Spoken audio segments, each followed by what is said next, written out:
Eh, También vamos a tener en pocos segundos el enlace con el doctor Andy Carrión Centeno para tratar un tema que lo hemos dado a conocer en la semana que ha pasado y que tiene relación con Odebrecht, el tema de la corrupción, que es una de las lacras, una de las pandemias más graves, no solamente del Perú, sino de casi todos los países latinoamericanos y también del resto del mundo. Odebrecht ha hecho mucho daño, no solamente al Perú, sino a varios países, en la que tendió sus tentáculos de corrupción y en la que, en el caso peruano, son varios expresidentes y personalidades del mundo político comprometidos seriamente y que algunos de ellos están presos. En el caso del expresidente Alan García, se suicidó. Y tiene que ver con Alan García, precisamente la información que nos llegó de Andorra y que nos va a permitir con el doctor Andy Carrión Centeno, abogado, experto en Derecho Penal, docente universitario de la Universidad de San Marcos en tema penal, para tratar el tema. Me dice producción que ya está. Le damos la bienvenida. El buenos días a Andy. Bienvenido a Ánfora 2022. Gracias por la invitación. Gracias también, Andy. La noticia ya la hemos dado a conocer, la conoce la opinión pública y seguramente también ya está en el análisis del especialista, del experto, del docente universitario. ¿Cuál es el trámite que seguiría luego de esta acción de bloquear 37 millones de dólares en Andorra, Andy, en tema de sobornos de Odebrecht y que involucran al entorno de Alan García y también de un expresidente panameño, Ricardo Martinelli? Este es un procedimiento, Néstor, que tiene como precedente también los dineros que en su oportunidad se encontraron en cuentas offshore en el extranjero, vinculadas a Alberto Fujimori y sobre todo a Vladimiro Montesinos. El procedimiento que se sigue es exactamente idéntico, ¿no? Primero se congelan las cuentas en el extranjero a raíz del pedido de la justicia nacional o extranjera y posteriormente debe de recurrirse a la expatriación de esos fondos. Pero para ello tienen que las autoridades peruanas poder tramitar ante la justicia del país en el cual precisamente se han congelado esas cuentas, porque el congelamiento solamente es una medida provisional en que está a la espera de toda la ejecución de la expatriación de esos dineros. Así es que esto no es algo que vaya a suceder de manera inmediata, es un primer paso que evita la disposición de los dineros por parte de quienes supuestamente son los titulares, es decir, aquellos que habrían incurrido en actos de corrupción, tal como lo acabas de señalar al iniciar esta entrevista. Y tratándose de Andorra y de otros países con esta primera etapa, con esta primera acción que es impedir, bloquear el que puedan hacer uso las personas titulares, ¿qué significa en Andorra en tiempos para la justicia peruana y qué es lo que tiene que hacer la justicia peruana en ese proceso, Andy? Debemos de tener en cuenta, además, Néstor, de que Andorra es uno de los paraísos fiscales que ha estado, al menos hasta hace muy poco tiempo, blindado respecto a solicitudes o accesos a cuentas anónimas que se tenían hasta hace muy poco. Por tanto, el hecho de que Andorra haya permitido digamos, el trámite respecto al congelamiento de las cuentas es un avance sustancial en cuanto a la recuperación de fondos ilícitos. Los tiempos que se puedan dar para la repatriación de estos bienes son tiempos muy extensos, pueden transcurrir años incluso hasta que estos fondos puedan ser devueltos al Perú, al Estado peruano, pero lo que en el procedimiento debería de implementar la justicia peruana es que la Procuraduría de la República del Perú sea quien se active en este caso y ellos, a raíz de las prerrogativas constitucionales que ostentan, puedan tramitar ante las propias autoridades de Andorra la celeridad respectiva para que puedan repatriar estos fondos. Esto ya no estaría a Claro. cargo necesariamente del Poder Judicial o del Ministerio Público, sino más bien de la Procuraduría, que es la entidad encargada de velar por los intereses económicos sujetos o en el marco dentro de una investigación o una sentencia judicial. Correcto, es un procedimiento. ¿Y qué significa este bloqueo para la Comisión Lavallato?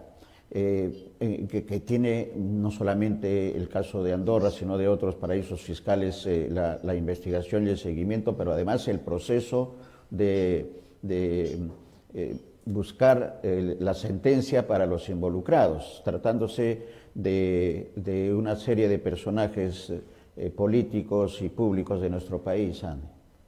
Yo creo que es un avance sustancial, Néstor, a efectos no solamente de investigar a las personas, políticos, empresarios que han estado vinculados con el caso Lavallato, sino además del hecho de ya tener resultados tangibles respecto a la recuperación de los activos que han sido producto de la corrupción. Entonces vemos que por un lado ya los casos en el Perú vienen avanzando, tenemos ya un caso que está en juicio y dos que están en la etapa intermedia, es decir, de control de la acusación, y tenemos, por tanto, también medidas cautelares que se están activando en el extranjero para la recuperación de estos fondos. Eso no significa de que va a ser una labor sencilla, va a implicar todo un procedimiento por parte de la Procuraduría, en este caso ad hoc Lavallato, pero ya son resultados tangibles que puedan beneficiar al Perú en el sentido de que ya estos dineros podrían ingresar al erario nacional y utilizarse también a efectos de poder controlar este tipo de criminalidad.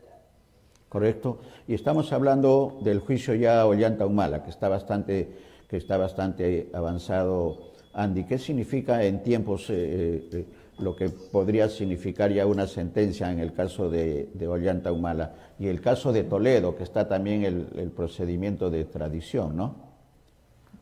Sí, como bien ha referido, tenemos casos en distintas fases que se vienen implementando el día de hoy. El que está más avanzado es, como ha referido, el caso Ollanta Humala, que se encuentra, diría yo, avanzando en 1/3 del total del tiempo que tomaría culminar con este juicio.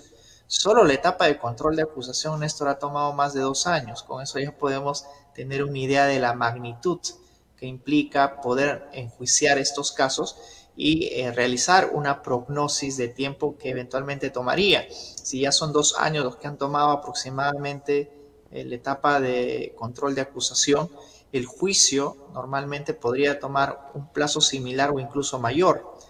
Y lo mismo con el caso de Keiko Fujimori, ¿no? Vemos de que incluso por ahora se encuentra todavía en la etapa de control de acusación con todos los meses que ya han transcurrido, y tampoco es de que en el plazo inmediato podamos ya culminar con esta etapa, con lo cual el juicio eventualmente iniciaría quizás a mediados del próximo año y tomaría unos 2 a 3 años más hasta obtener alguna sentencia aún en primera instancia, todavía no una sentencia firme, con lo cual podríamos proyectarnos quizás a unos 4 o 5 años, a pesar de que los casos en teoría se encuentran ya algo avanzados. Pero mientras tanto, lo que está haciendo la justicia peruana con ayuda de la cooperación internacional es la de evitar que quienes se encuentran investigados tengan acceso a los dineros que han sido producto de la corrupción o del delito de lavado de activos. Correcto. Y estamos hablando de expresidentes de Toledo, de Alan García, que ya no está físicamente presente, pero que igual el proceso continúa. El mismo Pedro Pablo Kuczynski, ¿no? Y en el caso de Keiko Fujimori, que no ha tenido una participación en ejecutivo, en función pública, ¿cuál es el tratamiento que da la Comisión Lavallato para el caso de ella? Eso, la pregunta de un ciudadano de a pie seguramente sería, ¿se diferencia en tiempos y en escenarios legales esa situación de Keiko Fujimori, Andy? Son claramente diferenciadas, Néstor, puesto que, como bien ha señalado, en el caso de los otros que se encuentran involucrados en estas investigaciones han ostentado un puesto público, ya sea el de ministros, sea el de presidentes de la República, ¿no? El caso Toledo, caso Ollanta Humala. Sin embargo, a diferencia de esos casos, en el de Keiko Fujimori, ella no ha ostentado un cargo público. si bien es cierto, fue congresista en alguna oportunidad, no se le está imputando ahora mismo el cargo o delitos vinculados al ejercicio de ese cargo, sino más bien vinculados al financiamiento de las campañas, sea el 2006, sea el 2011, con dineros ilícitos provenientes de empresas vinculadas a Marcelo Odebrecht. Entonces es en el marco de este caso que se viene investigando una supuesta organización criminal y que esta organización criminal para acceder al poder no solamente se habría valido de los financiamientos ilícitos, sino que habría prometido algunas contraprestaciones cuando éstas ejercieran eventualmente el poder y que también habrían tratado de ocultar estos fondos a la identificación de las autoridades peruanas. Es por ello que también vienen siendo investigados por el delito de lavado de activos. Correcto. Y nos alcanza una pregunta al equipo de producción respecto a Alan García Pérez y a Keiko. Lo de Keiko, que creo que es lo que estamos tratando en lo inmediato. La situación, me dice acá el equipo, la situación de Keiko Fujimori en el tema de la sentencia, y hablando de futuro, se sigue todo el procedimiento, la sentencia que recibiría Keiko Fujimori y los 44, más de 40 involucrados en el tema, sobre todo el tema de los cócteles, ¿qué significaría en sentencia? Es lo que nos alcanzan los jóvenes periodistas del equipo de producción, Ana. Bueno, habría que ver tanto los años de sanción que ha solicitado en su acusación la Fiscalía como el fondo. Yo creo que aquí el derrotero de todos estos casos de Lavallato los va a determinar más bien el caso Ollantumala, porque es el caso que se encuentra más avanzado. Claro. Entonces, en términos de contenido, de saber si estos recursos devenidos de una empresa investigada por corrupción pueden también configurar el delito de lavado de activos, lo va a determinar definitivamente el caso Ollantumala. Más aún cuando el día de hoy se encuentra un recurso de excepción de procedencia de acción justo respecto a este caso de Ollantumala, sí, que está pronto a dilucidarse en la Corte Suprema. En los hechos, ello determinaría el derrotero interpretativo de los casos que vienen en la cola, como el de Keiko Fujimori, y además debemos también de recordar que en cuanto a años, la magnitud de la sanción está ostentando, al menos de acuerdo al marco imputativo de la Fiscalía, a los 35 años de pena privativa de libertad y a otros que están también vinculados a los 30 o 31 años de pena privativa de libertad.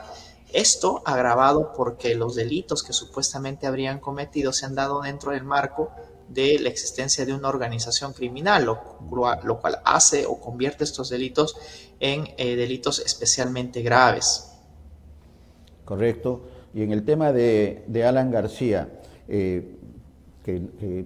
la pregunta es la siguiente, Andy. En el caso de Alan García, la participación de alguien que ya ha fallecido, ¿cuál es la lectura que tiene el Poder Judicial en el camino, en el procedimiento de buscar la responsabilidad penal? La sentencia, en el caso de Alan García, ¿cuál es el procedimiento, considerando que físicamente ya no está? Es especialmente llamativo el presupuesto jurídico que se da en el caso de Alan García, porque en principio, como todos sabemos, al menos de cara a la justicia, él ya tiene la condición oficial de fallecido, sí, y esa condición hace de que ya fenezca también las causas en contra de esta persona. Pero, como bien han advertido quienes realizan las preguntas, es de que igual existe un caso Alan García, ¿no? O de personas vinculadas a Alan García. Y lo que sucede es de que si bien es cierto, el caso ha fenecido respecto a Alan García, ya no se le puede investigar porque precisamente ostenta esa condición, no significa de que el caso no siga en contra de quienes han participado conjuntamente con él, ya sea lavando activos, siendo hombres de fachada como lo manejan también en la prensa, o también viabilizando la formalización de los fondos ilícitos que él en su oportunidad habría recibido como se parte dentro de la hipótesis fiscal de los casos vinculados al Lavallato, o también no solamente los delitos relacionados a corrupción de funcionarios y lavado de activos, sino también a los procedimientos por pérdida de dominio. Eso implica que es un procedimiento casi administrativo penal que implica que identificados estos bienes que no tendrían un origen lícito, podrían pasar a manos del Estado. Y aquí se han identificado bienes que pertenecen no solamente a la ex esposa de Alan García, sino a su último compromiso, a terrenos, bienes muebles e inmuebles que el día de hoy vienen siendo investigados en el marco del caso Alan García, pero ya sin Alan García.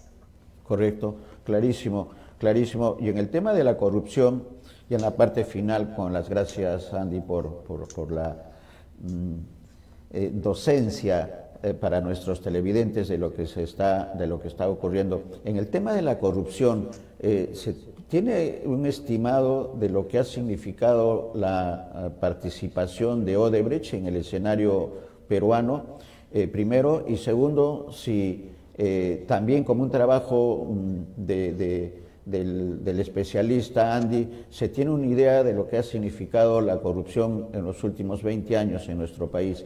O es un procedimiento, debe ser bastante complicado, pero se puede establecer los parámetros de lo que ha significado, y esto que puede ser interesante para los peruanos, sobre todo los ciudadanos de a pie, como los llamamos.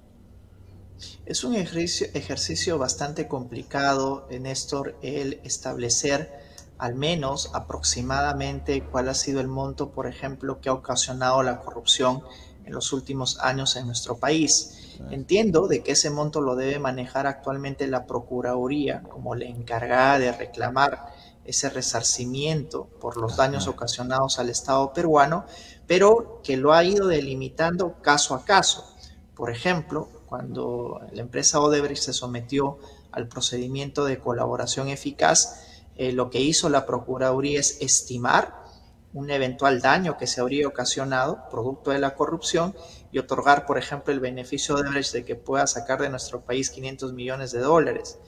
Al día de hoy en realidad no hemos recuperado ese dinero, pero ya tenemos algunos acercamientos a un estimado de los dineros que habría implicado la participación de Odebrecht, al menos dentro de los actos corruptos desplegados en nuestro país. No es un ejercicio sencillo. Sí. Si nos queremos remitir a los últimos 20 años, tendríamos que también remitirnos, por ejemplo, a este famosísimo libro de Francisco Durán, que habla y aborda muy minuciosamente los actos de corrupción que se han cometido durante los últimos años, pero en temas de montos yo creo que sería indicado que la Procuraduría dé unas cifras que puedan al menos acercarse al daño que han ocasionado este tipo de conductas. Al día de hoy, como te comento, las cifras que se vienen dando son muy, digamos, de manera global y general, pero no un estimado específico con cada uno de los casos que se vienen investigando el día de hoy.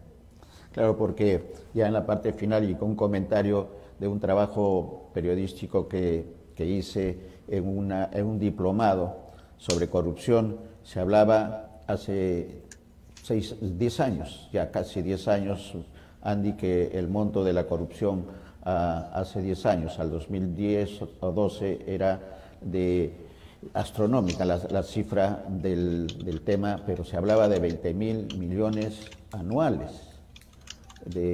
Pero esa es una cifra que va a quedar solamente en el escenario de la hipótesis, porque, como tú bien has señalado, hay que mirar a la Procuraduría, que debe tener las cifras más cercanas a la realidad y no lanzar una cifra que puede ser o demasiado elevada o también lo más probable que sea lo mínimo que puede estar ocurriendo. Gracias, Andy. La Procuraduría, muchas gracias, Néstor, es nuestro objetivo periodístico. Ya los chicos de producción están con la tarea ya establecida. Gracias, Andy. Muy buenos días, vamos a estar Néstor. atentos.